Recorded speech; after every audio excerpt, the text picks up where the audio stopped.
Hello friends, good morning. நான் இன்றைக்கி சன்னா மசாலா செய்ய போகிறேன். அந்த மசாலாவுக்கு அரைக்கிறதுக்கு தேவையான பொருட்கள் வச்சுருக்கேன் பாருங்கள். தேங்காய், பூண்டு ஒரு 5 பல் வச்சுருக்கேன், பொட்டுக்கடலை, 2 ஏலக்காய், கொஞ்சம் பட்டை, சின்ன வெங்காயம் கொஞ்சம், தக்காளி, பச்சை மிளகாய், இது எல்லாத்தையும் ஒன்றா சேர்த்து அரைச்சி வச்சுக்க போகிறேன். என்ன சூடாகிடுச்சு. இதில் நம்ம கடுகு போட்டுக்கலாம், கொஞ்சம் உளுந்தம்பருப்பு,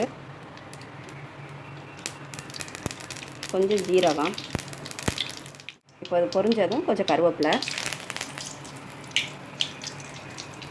இப்போ கருவேப்பிலை போட்டதுக்கப்புறம் இந்த அரைச்சி வச்சுருக்கோம் விழுது பாருங்கள். இதை இப்போ அதில் ஊற்றிக்கிடுவோம்.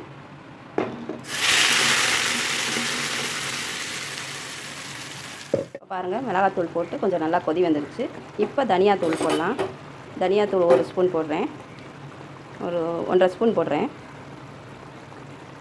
அதுக்கப்புறம் மஞ்சள் தூள் ஒரு 1/2 ஸ்பூன் போடுறேன் பாருங்கள். இப்போது சீரகம், சோம்பு சேர்த்து அரைச்சி வச்சுருக்கேன், அது ஒரு 1/2 ஸ்பூன் போடுறேன். இதெல்லாம் போட்டால் கொஞ்சம் டேஸ்ட்டு கொடுக்கும். இப்போ சால்ட்டு சேர்க்குறேன், அதுக்கு தேவையான அளவு சால்ட்டு. இப்போ இது எல்லாத்தையும் கிளறி விடுவோம். இப்போ நான் ஏற்கனவே அவிச்சு வச்சுருக்கேன் அந்த கொண்டக்கடலையை இந்த கிரேவியில் சேர்த்துக்குவோம். பாருங்கள், இது கொஞ்சம் கொதிச்சு வருது. இப்போ இந்த டயத்தில் மிளகாத்தூள் போட்டுக்கலாம். 2.5 ஸ்பூன் மிளகாத்தூள் போட்டுக்கிறேன். அதுக்கப்புறம் இதை கொஞ்சம் கிளறி விடலாம். பாருங்கள், இப்போ சன்னா கிரேவி ரெடி ஆகிடுச்சு. சன்னா மசாலா ரெடி.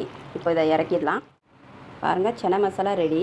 இந்த சன்னா மசாலா ரைஸ், பூரி, சப்பாத்தி எல்லாத்துக்குமே வச்சு சாப்பிட்லாம். இது ரொம்ப நல்லா டேஸ்ட்டாக இருக்கும். இது பிடிச்சிருந்தா செஞ்சு பாருங்கள். சப்ஸ்கிரைப் பண்ணுங்கள், லைக் பண்ணுங்கள்.